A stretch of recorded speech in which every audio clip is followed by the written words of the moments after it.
Bonjour à tous, bonjour à toutes et bienvenue dans cette nouvelle vidéo. Donc aujourd'hui, on va parler du lien entre le trauma, donc le psychotraumatisme et la sexualité.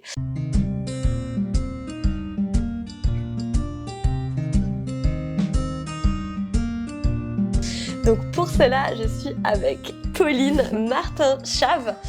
Donc Pauline qui est psychologue et psychotraumatologue, donc experte du psychotrauma, qui est aussi formatrice et sexothérapeute. Donc j'ai rencontré Pauline en formation de sexothérapie et aujourd'hui je suis avec elle donc dans notre dernier jour de formation autour de l'accompagnement et la prise en charge du psychotrauma. Donc c'est un sujet qui est brûlant, qui est très présent dans les consultations, qui est très présent quand on est dans la thérapie, dans l'accompagnement des personnes. Et du coup, j'avais vraiment envie de pouvoir avoir l'expertise de Pauline qui va pouvoir en parler d'une manière très subtile, fine et vraiment intégrée. Donc merci Pauline d'être là aujourd'hui sur cette chaîne. Est-ce que tu peux voilà en quelques mots te présenter ton parcours, tes valeurs, ce qui te tient à cœur, ce qui t'anime? Il y a beaucoup de choses qui m'animent. Beaucoup de choses en quelques mots. Ok, donc je suis psychologue clinicienne. Je travaille depuis 15 ans donc auprès de patients et donc ça fait depuis 15 ans que je me spécialise dans l'accompagnement des personnes qui vivent des traumatismes. Je me suis formée à beaucoup d'approches. Je suis surtout praticienne EMDR, mais je me suis aussi formée à l'hypnose, au brain spotting, à l'ICV. Voilà, puis je me forme tout le temps. Et ce qui est vraiment intéressant au travers de toutes ces approches transversales, c'est de se rendre compte qu'il y a plein d'outils possibles qui permettent d'aider les personnes et de pouvoir avoir un regard en globalité, de pouvoir aller vraiment aider les personnes précisément à l'endroit où elles ont besoin en fonction de ce qu'on repère. Voilà. Donc il y a plein d'approches qui permettent de travailler sur les traumatismes et qui sont toutes complémentaires les unes des autres. Super. Et ce qui est vraiment précieux, je trouve, dans ton approche, c'est qu'elle est très humaine, même humaniste, elle est chaleureuse, elle est intégrante, bienveillante, elle est moderne aussi. Et elle passe par le corps. Elle est aussi sensorielle, elle s'appuie sur le système nerveux, sur la théorie polyvagale, elle est vraiment incluante. Et du coup, voilà, c'est aussi des choses qu'il faut savoir qui ne sont pas incluses dans les formations de base des psychologues. Et donc, c'est pour ça que voilà, Pauline forme aussi les personnes qui le souhaitent à toutes ces notions qui sont tellement importantes et tellement puissantes aussi dans le chemin de guérison. Ok, génial. Ok, donc du coup, moi, donc je travaille en sexothérapie et donc, j'ai pour la majorité des personnes que j'accompagne, des personnes qui ont vécu des expériences traumatiques et qui se sont inscrites, voilà, en tant que traumatisme dans le corps et qui, voilà, vivent des répercussions. Et moi, voilà, je les vois pour les répercussions dans leur sexualité. Donc, est-ce que tu pourrais, voilà, nous partager un petit peu, justement, pour toi, quel est le lien entre la sexualité, le trauma, pourquoi est-ce que c'est vraiment du coup très intrinsèquement lié et comment ça se fait que ça se révèle aussi beaucoup dans ces espaces-là? Oui.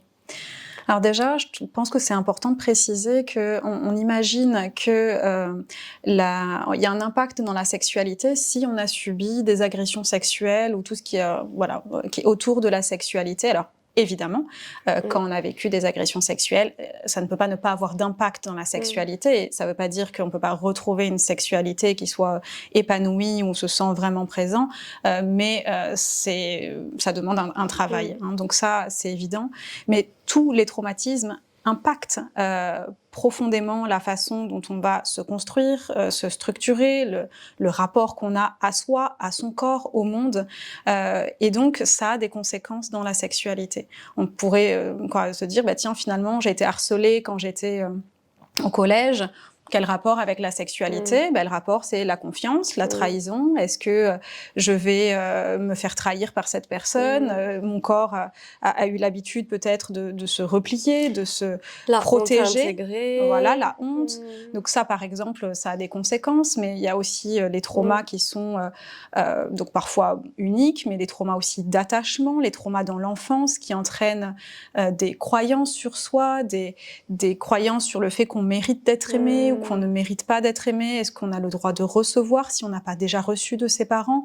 Est-ce que tu peux donner juste une micro-définition du coup du trauma d'attachement? En quoi est-ce que ça consiste? Les traumas d'attachement, ce sont les traumas relationnels qu'on vit dans l'enfance de façon répétée dans longtemps avec les personnes qui étaient censées s'occuper de nous, nous protéger, prendre soin de nous. Donc souvent, c'est les parents. Ce sont des parents qui n'ont pas réussi à être là de façon sécure, fiable, rassurante, qui ont pu dévaloriser. Alors évidemment, il y a toutes les violences, mais il y a tout le côté plus subtil de ne pas répondre aux besoins, ne pas écouter, ne pas prendre en compte la spécificité de l'enfant, qu'ils se sentent pas exister en fait. Voilà. Donc c'est parfois plus subtil. Les personnes ont parfois du mal à imaginer qu'ils font partie des personnes qui ont des traumas d'attachement, parce que c'est pas que la violence, les traumas d'attachement, c'est vraiment le sentiment d'être important pour son parent. Et on n'est pas non plus sur un événement unique, comme des fois on imagine, un événement traumatique, un accident de voiture, un tsunami, une agression sexuelle, mais finalement, il y a toute la dimension complexe, voire chronique et répétée du trauma. C'est surtout ça. C'est plus insidieux, c'est plus subtil et c'est plus compliqué parce que l'enfant se construit avec la croyance que c'est lui le problème. Donc c'est en effet parfois des petites remarques, des petites dévalorisations, des moqueries, ou le fait de ne pas répondre aux besoins de l'enfant. Et puis après, bien sûr, il y a les carences, il y a les attaques, il y a les situations d'inceste. Bon, ça, c'est évident. Mais forcément, un enfant qui se construit avec des carences affectives va devenir un adulte qui a un rapport à l'autre, à l'amour, au fait d'être capable de recevoir et de mériter l'amour, qui est évidemment différent. Et puis aussi toutes les conséquences dans le lâcher-prise. Est-ce qu'on se sent suffisamment en confiance pour est-ce qu'on est en sécurité pour se laisser aller? Donc oui, tout ça a de l'importance. Et puis dans les différents traumatismes, il y a aussi les traumatismes communautaires, dans certaines communautés, ce qu'ont vécu, je pense aux femmes, parce que c'est quand même celles qui vivent le plus de traumatismes, malheureusement, même s'il y a aussi des hommes. Mais l'image de la femme, si elle a toujours été soumise, ça a des conséquences, évidemment, dans le rapport à la sexualité. Oui. Et tu me parlais aussi tout à l'heure en off des traumatismes transgénérationnels. Voilà, en fait, tous les traumatismes impactent notre façon d'être au monde. Et la sexualité est presque le rapport le plus intime à nous-mêmes. Et donc, le trauma touche l'intime, donc le trauma touche la sexualité. Ok. Et du coup, comment est-ce que ça peut justement se manifester? Comment est-ce qu'on pourrait se dire « Ah, là, il y a quelque chose qui est pas vraiment ajusté, quelque chose qui voudrait dire quelque chose sur mon vécu, sur mes croyances, sur mes traumas potentiellement dans la sexualité ?» Alors évidemment, il y a tous les symptômes comme le vaginisme, les troubles de l'érection, l'absence totale de désir ou la difficulté à être en relation. Ça c'est ce qu'on imagine comme problématique autour de la sexualité. Toutes les douleurs à la pénétration, etc. Donc ça c'est évident et les personnes font vite le lien. Et puis après, il y a tout ce qui est plus subtil, et puis vraiment la façon dont on accède au fait de faire confiance, de se laisser aller, de se sentir libre, de s'autoriser à recevoir du plaisir, de se laisser aller en sécurité. En fait, finalement, les conditions qui font qu'on est dans une sexualité épanouie, on est dans l'intimité, on est dans la vulnérabilité, on ose montrer, on se laisse aller, on est dans une liberté, dans du désir, dans du jeu, dans de la confiance, dans du laisser-aller. En fait, c'est l'opposé des conséquences traumatiques. Le trauma, c'est le repli sur soi, c'est la dépression, c'est l'absence de motivation, c'est parfois la dissociation, le fait d'être coupé des ressentis de son corps. Donc, comment être bien dans une sexualité quand on n'est même pas au contact de ce que l'on ressent, de ses émotions, de son corps, sans parler des zones sexuelles. C'est déjà des personnes personnes qui sont complètement dissociées, qui savent même pas s'ils se sentent bien, pas bien, s'ils ont froid, chaud. Donc c'est déjà le point de départ. Oui, par exemple, voilà, des fois la sensation de se dire, voilà, d'avoir l'impression d'être à côté de son corps ou de plus être dans le moment présent quand on est dans la sexualité, d'avoir des sensations de danger, de peur, de fermeture, aussi d'avoir, voilà, tu me coupes si je dis des bêtises, mais d'avoir l'impression que se rejouent dans l'acte sexuel des choses qui ne sont pas en lien avec le présent. Peut-être tu peux nous dire un petit mot là-dessus. Oui, c'est-à-dire que la sexualité peut entraîner peut être un déclencheur traumatique, d'une mémoire, d'une empreinte traumatique, qu'elle soit sexuelle ou pas. J'insiste vraiment sur ça. Les sexuels, c'est évident, mais les autres traumas impactent aussi la sexualité. Et donc, quelqu'un qui va trop vite ou qui est trop intrusif ou qui est trop pressant ou une sensation d'être trop serré. En fait, parfois, c'est des micro-sensations qui vont entraîner des reviviscences traumatiques ou juste le sentiment de pas se sentir bien. Ouais, qui viennent du coup, voilà, couper de l'expérience. Et donc voilà, si on a cette impression-là, ça peut être vraiment un signe un petit peu alerte. Oui. Et finalement, ça nous empêche aussi d'accéder à tout ce que tu disais avant, la connexion, la vulnérabilité, le lâcher-prise, le plaisir. Moi, j'ai aussi des personnes qui, de par le vécu traumatique, qui ont assimilé que le plaisir ou l'excitation était assimilé à du danger. Du coup, on n'y va pas, on se coupe. Oui, tu fais bien de le dire, j'y pensais tout à l'heure. Le plaisir, paradoxalement, ça peut être compliqué pour quelqu'un qui a vécu des traumatismes. Déjà, on peut se dire qu'on n'a pas le droit d'accéder à ça. Ça peut faire peur, c'est nouveau. En fait, et tout ce qui est intense peut faire peur. Le plaisir, ça peut être intense, et l'intensité est quand même problématique quand on a vécu des choses intenses, négatives. Donc le plaisir, et puis si on se laisse aller, qu'on fait confiance, que on prend du plaisir et qu'on s'ouvre, il y a toujours cette peur que il y a un contrebalancement, que ça se retourne contre la personne, qu'il y ait une déception. Donc tant qu'on n'a pas travaillé sur cette confiance, cette sécurité, s'ouvrir peut être menaçant et dangereux. Donc on va se protéger. Peut-être qu'on n'a pas trop de désir, ou peut-être qu'il y a des symptômes qui vont faire que ça va pas se passer, ou on va avoir des comportements évitants, des parts protectrices qui vont un peu barricader autour de nous, qui ont raison. Oui, tout à fait. Les parts protectrices ont toujours raison. Si on le fait, c'est que on n'est pas prêt à ce moment-là. Puis ça me fait aussi penser en termes de, on va dire, de répercussions possibles. Tu parles beaucoup aussi de la capacité à poser les limites. Oui, tout à fait. Poser les limites quand ça n'a pas été respecté, ou quand on ne sait même pas que c'est possible, ou quand on a été par exemple abandonné et qu'on a peur d'être quitté, on a peur de décevoir, on va d'abord essayer de faire plaisir à l'autre, et s'occuper de soi, ça passe en second. Et ça a vraiment des répercussions dans le fait d'être dans le respect de son intégrité, de ses besoins, de ses désirs dans la sexualité. Oui, parce que finalement, ça peut aussi être du coup entraîner tout un cercle vicieux où j'ai été traumatisée, mes limites ont été dépassées. Donc je me dis que c'est pas possible de les poser, donc je ne les pose pas, donc je ne suis pas respectée, donc mon rythme n'est pas respecté, donc je suis retraumatisée, et je me dis encore que mes limites ne peuvent pas être respectées. Et je renforce ma croyance que le monde c'est ça, et que ça peut pas changer.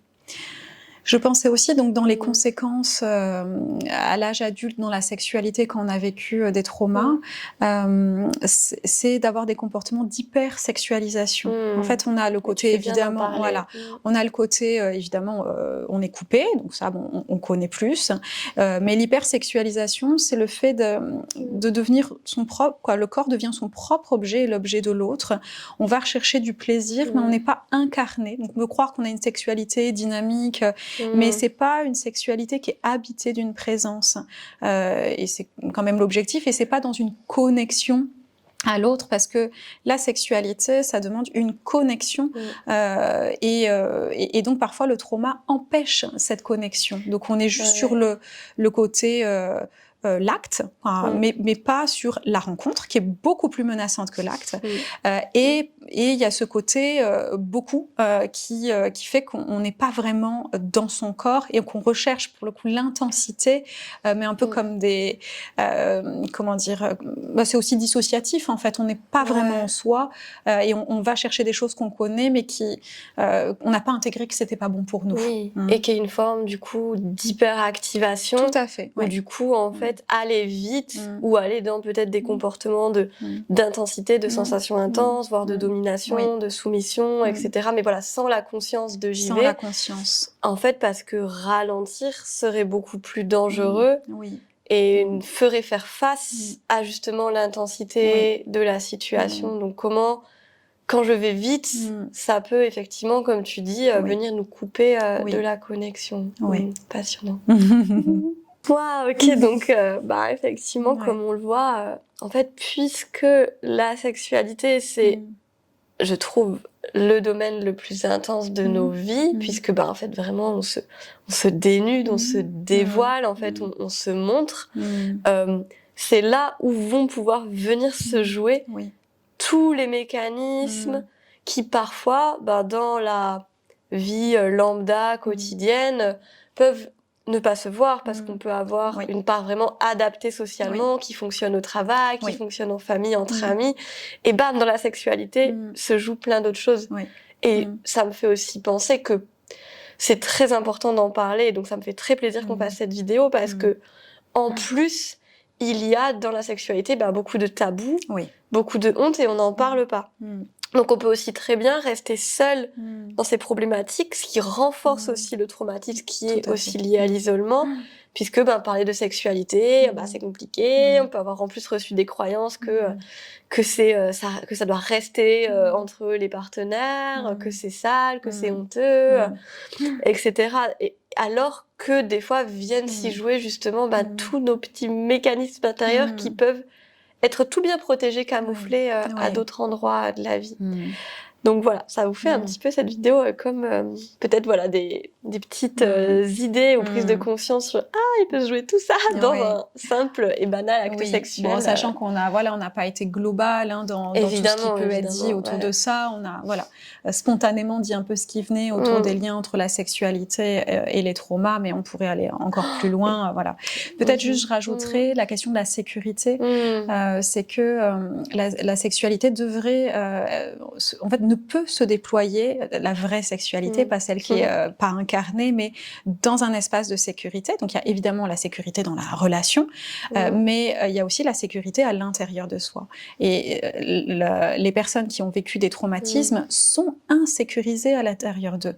Donc il y a vraiment tout ce travail de retrouver une sécurité à l'intérieur de soi, évidemment savoir s'il y a une sécurité dans la relation pour être dans une sexualité qui est épanouissante et qui est du côté de la connexion et de quelque chose qui nourrit. Oui, qui est vraiment de l'ordre, on va pas partir là-dessus, mais vraiment de l'ordre du système nerveux, vagal ventral, apaisé, connexion, Tout à fait. le lien, la sécurité, etc. Et puis comme tu dis, il y a la sexualité partagée, mais il y a aussi la sexualité avec soi-même, et on peut vivre des expériences de déconnexion, d'hyperactivation ou de fermeture, même dans la sexualité avec soi-même, en fait, même d'évitement, etc. Donc on est aussi là-dedans. Du coup, toi, si par exemple, t'aurais des choses à partager, à proposer, des pistes pour peut-être des personnes qui nous regardent et qui disent il y a un ou deux trucs qui m'ont un peu fait tilt, c'est moi, mais du coup comment je fais, comment je tire les ficelles, quel pourrait être un petit parcours. Évidemment, on va pas être exhaustif, on va rester généraliste, mais qu'est-ce que t'aimerais dire? Alors déjà, la première chose, là, quand tu parlais tout à l'heure, donc j'anime des cercles de femmes et moi, ce que je réalise, c'est que quand les femmes parlent et qu'elles se rendent compte, alors voilà, je parle pour les femmes, mais ça peut être pour les hommes aussi. Disons que il y a beaucoup plus de femmes qui ont vécu des traumatismes, en tout cas sexuels. Merci et voilà. Mais bon, les hommes vivent plein d'autres traumatismes par ailleurs, et on a dit que ça impactait, tous les traumatismes impactaient. Bon, en tout cas, je vais parler de mon expérience pour les femmes. En fait, tout le monde se sent seul. Et comme la sexualité, tu le disais, c'est tabou, déjà juste d'entendre que ça concerne beaucoup de personnes, et comme c'est pas un sujet qu'on évoque, on a souvent l'impression d'être seul avec sa problématique, de se sentir inadapté, on se compare. Et donc, déjà juste de savoir que... ok, j'ai peut-être des difficultés pour me laisser aller, ou pour avoir du désir, ou j'ai des douleurs, ou je mets du temps avant de me sentir en confiance, ou j'évite l'intimité. En fait, c'est ok, voilà, c'est pas ça concerne beaucoup de personnes, et il n'y a pas à en avoir honte ou à se sentir incompétent. Déjà, je pense que le départ, c'est de légitimer, de se dire c'est ok, ça concerne malheureusement beaucoup de personnes, voilà, et c'est pas inscrit que parce qu'il y a toujours eu ça sera comme ça à vie. Il y a plein de façons de travailler sur ces problématiques. Alors évidemment, s'il y a des traumas qui sont identifiés, il faut travailler sur les traumas. Comme je le disais en formation, moi, ça fait depuis 15 ans que je me spécialise dans le travail sur les traumatismes, et je suis très confiante. Les traumas, ça se travaille, ça se guérit complètement. On garde des traces, mais on peut vraiment être en paix avec cette trace traumatique, et on peut transformer son anxiété en tranquillité, on peut développer des compétences relationnelles, on peut apprendre à s'ouvrir, mais c'est un cheminement, c'est un travail sur soi, et on peut trouver de la sécurité même si on a toujours connu de l'insécurité. Donc déjà, c'est un message d'espoir, ça touche beaucoup de personnes, mais le trauma, ça se restaure. Évidemment, plus le trauma, plus c'est répété et plus c'est intense, plus ça demande du temps. Je trouve que ça demande des compétences diversifiées. Moi, c'est pas pour rien que je me forme comme ça depuis des années. Je trouve qu'il n'y a pas une seule approche qui est complète. Elles apportent toutes quelque chose, et je trouve que c'est bien d'associer un psychologue avec quelqu'un qui travaille en yoga, avec quelqu'un qui fait des arts martiaux, avec... une personne qui travaille sur le corps, c'est-à-dire vraiment venir se re-rencontrer dans différentes strates, dans différentes façons d'être soi. Et voilà, je pense que c'est vraiment important de pas juste limiter. Donc la thérapie, évidemment, c'est important, mais ça peut être des lectures qui vont être très inspirantes, des podcasts.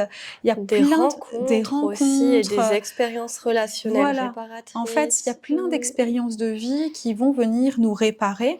Ce qui est sûr, c'est que si on a identifié des traumas, le trauma se vit dans la solitude et a des conséquences.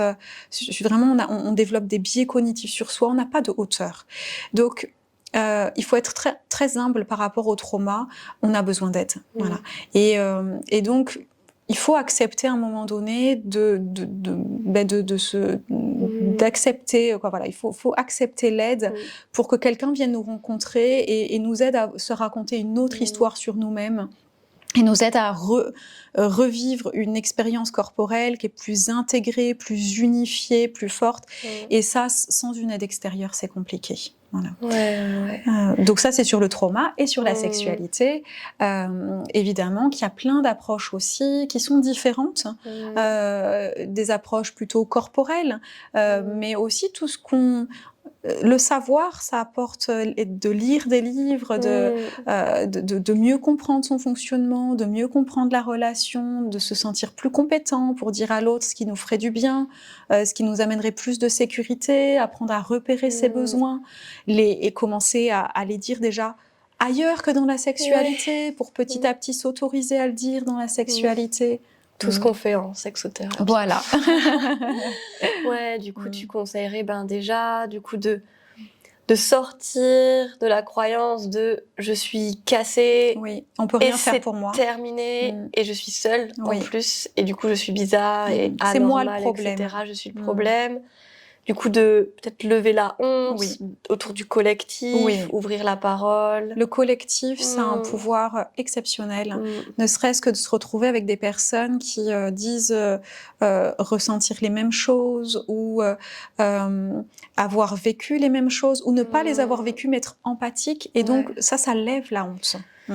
Ouais, d'avoir vraiment ces expériences d'accueil, se sentir contenu et non plus exclu. Ça, c'est vraiment magique. Enfin, on le voit de toute façon dans les stages, dans les cercles, dans les retraites. Rien que, mais j'ai jamais reçu autant de bienveillance, autant d'écoute, et ça me fait rien que ça me fait tellement du bien. J'ai jamais vécu ça. Enfin, le nombre de fois où j'entends ça.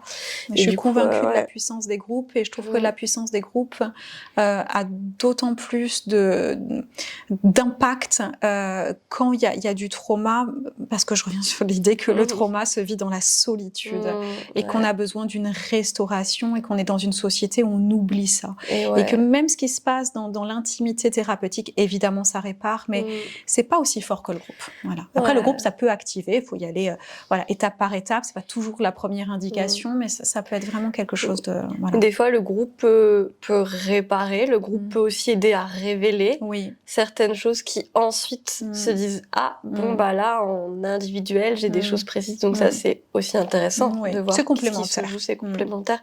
Donc oui, voilà, tu parlais donc de la force de ce collectif, de la diversité des approches, notamment de passer par le corps. En fait, le trauma est avant tout physiologique. On va adorer cette partie. Vas-y. Le trauma est une inscription dans le corps, ça laisse des traces dans le corps, ça change notre façon d'habiter notre corps, de nous tenir, de réagir. Est-ce qu'on va avoir tendance plutôt à fuir ou à combattre ou à se figer selon ce qu'on a vécu, ou à se soumettre selon ce qu'on a vécu comme expérience? On va mobiliser des types de réactions un peu instinctives, et ça c'est lié au trauma. Et donc c'est dans le corps, et on ne peut traiter le trauma qu'en intégrant le corps et l'empreinte émotionnelle. C'est indispensable. D'où la limite des thérapies parlées. Moi, c'est vrai que je reçois beaucoup de personnes qui me disent ok, j'ai fait tout ce travail en psychothérapie, donc j'ai tout bien compris, d'où ça vient, ma famille, mon histoire, mais en fait, ça reste là-haut, et maintenant, j'ai besoin d'intégrer que mon corps comprenne aussi bien que ma tête. Ça, c'est souvent une phrase que j'entends. Et du coup, c'est intéressant parce que toi, c'est vrai que tu as une formation de psychologue, on va dire, classique. Et que là, en suivant un peu ce que tu fais, ton parcours et comment tu transmets, tu redescends vraiment dans la sensorialité. En fait, on n'a pas le choix, mais on se rend compte avec l'expérience que quand les personnes parlent, uniquement parler, c'est important, mais il y a des façons de parler, et quand la personne en état, par exemple, d'hyperactivation, elle est dans le trauma, là, parler, c'est plus efficace. Quand elle est complètement coupée, parler, c'est pas efficace non plus. Donc, l'idée, c'est déjà de parler, mais dans un endroit corporel habité. Et puis, on sait que les informations, il y a 80% qui vient de notre corps et qui monte à notre cerveau, et seulement 20% qui redescend du cerveau à nos viscères, nos muscles. Et donc, c'est avec ces 80% qu'il faut travailler. Et donc, c'est le corps. Et quoi de plus aussi, finalement, sensoriel, sensuel, charnel, que la sexualité, où là, on va vraiment justement avoir le corps qui parle, qui va être touché, qui va du coup être déclenché. Voilà, en fait, finalement, ça peut être un lieu un déclencheur énorme, mais aussi un espace de réparation énorme aussi. Exactement. J'ai des personnes qui me disent qu'en trouvant un rapport à leur partenaire qui est ajusté, qui est respectueux, mais qui est connecté, ça vient vraiment restaurer en profondeur des parts blessées. Et donc, il y a aussi un pouvoir de réparation dans la sexualité. Et vraiment, même des personnes qui ça fait depuis 20 ans, 30 ans, qui ont toujours eu une sexualité qui n'était pas incarnée, pas habitée, pas satisfaisante, voire inexistante, peuvent retrouver une sexualité épanouie, et ça restaure vraiment. Génial. Eh merci beaucoup, Pauline, pour tout ça. Donc voilà, on a vraiment nommé le côté sortir de la honte, de la solitude, de l'isolement, du tabou, pouvoir ancrer une guérison par le collectif, par la relation, donc qu'elle soit dans des groupes ou dans de la thérapie, créer aussi des relations de confiance et une sécurité thérapeutique, être vraiment accompagnée par des personnes qui sont formées, en tout cas au moins sensibilisées à l'approche du psychotrauma. Donc voilà, Pauline a parlé de plusieurs approches, peut-être EMDR, brain spotting, ICV, mosaïque, la thérapie somatic experiencing, la sensorimotrice. Et puis après, il y a plein d'approches. Il faut juste que les personnes aient des connaissances autour du psychotrauma, parce que toutes les approches, aussi puissantes et justement, plus elles sont puissantes, plus il faut les associer à cette idée de travailler dans la fenêtre de tolérance, de respecter les réactions instinctives de survie, tout ce qui a été développé suite au trauma. Donc il faut le corps, c'est bien, mais il faut que ça soit associé à des compétences solides sur le psychotrauma pour être ajusté aux besoins des personnes qui ont vécu des traumatismes. Créer de la sécurité et ne pas retraumatiser. Exactement. Parce que ça arrive et c'est terrible. Oui, malheureusement. Mais des thérapeutes comme ça existent. Exactement, des thérapeutes comme ça existent, mais alors de plus en plus grâce à toi. Donc et puis si des problématiques autour de la sexualité, ça vaut aussi peut-être le coup de se tourner vers sexothérapie, sexologie, ou des pratiques aussi qui vont être aussi spécifiquement adapté à la pose de limites, à la connaissance du corps, au plaisir, à la relation, au consentement, qui sont là aussi pas forcément des sujets, on va dire, appréciés ou développés par la majorité des thérapeutes, ça reste des spécialités. Et merci beaucoup Pauline pour ta participation, pour tes connaissances, mais larges, mais comme je ne sais quoi, à chaque fois c'est tellement un cadeau et du miel dans mes oreilles, dans mon cerveau de t'entendre, de déguster comme ça ces connaissances. Donc je suis vraiment ravie que là, vous tous et toutes derrière l'écran, dans je ne sais quel espace spatio-temporel, pouvez avoir accès à ça.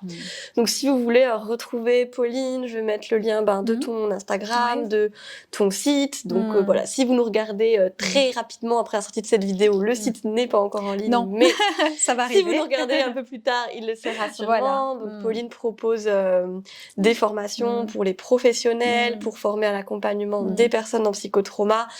Elle ne propose plus elle n'a plus de place pour la thérapie individuelle. Donc peut-être juste pour les thérapies et de l'approche sur la formation que je propose, juste de préciser que ce sont des formations ouvertes à toutes les personnes qui accompagnent déjà des patients ou des clients, et ça donne vraiment les bases de la psychoéducation, de comment stabiliser, de comment travailler dans la fenêtre de tolérance, de repérer les types de traumas, de savoir s'ajuster, de travailler sur la solidité de sa posture, mais ce n'est pas un endroit où on apprend à traiter les traumatismes, où là c'est une autre formation avec vraiment des thérapies spécifiques. Celle que tu parlais justement tout à l'heure. Voilà, et donc ça c'est plus pour des thérapeutes déjà aguerris, qui ont l'habitude de travailler avec des personnes traumatisées et qui sont dans le traitement. Donc là vraiment c'est ouvert à tous les soignants et quelque part il faudrait que tout le monde soit formé. C'est vraiment les connaissances de base pour travailler en sécurité. Donc à partir du moment où on reçoit déjà des personnes, c'est vraiment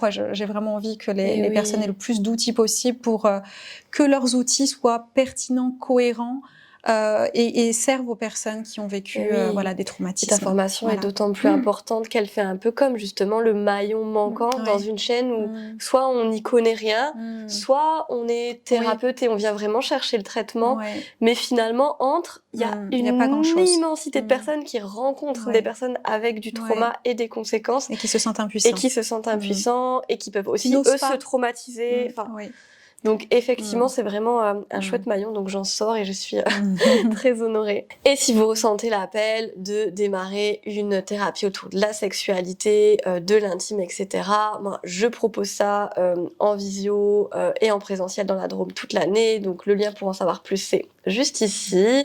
Et laissez-nous aussi un petit commentaire si y a des choses qui ont fait pop, ou s'il y a des questions, des prises de conscience, ou juste l'envie de partager ce que cette vidéo vous a fait. Enfin, c'est toujours chouette quand on est un peu comme ça en distance. Là, on est face à notre caméra, mais finalement, d'avoir les retours, ça nous recrée aussi de l'humain.